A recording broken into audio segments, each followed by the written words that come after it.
Good evening. Construction is underway inside this old Woolworth building right here in downtown Tampa. And although no one has said exactly what it's going to become, we do know what it already means to so many people in Tampa Bay. Outside 801 Franklin Street in downtown Tampa, there's a sign of times past.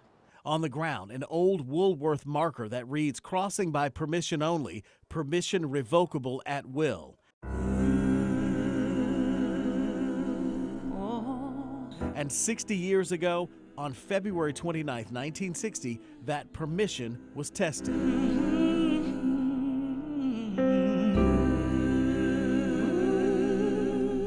It happened when dozens of African-American students from Blake and Middleton walked in, sat down at that Woolworth lunch counter, and asked to be served. At the time, I was actually the president of the NAACP Youth Council. They were led by then 21-year-old Clarence Fort. That's him, second from the right.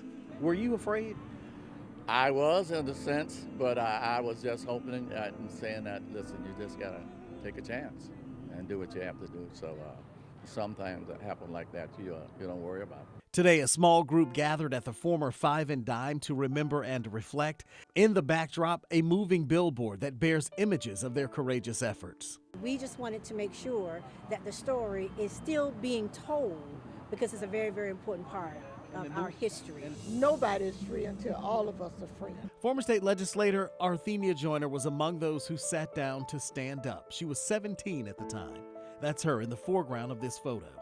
I saw the color and the white signs everywhere, and I felt that that was an injustice being perpetrated on people merely because we were black. Their protest was nonviolent, and thanks to great relationships with the city's black leaders and the mayor, it was peaceful. After seeing all the changes around the country, I feel good that I like to think that I had something to do with that change.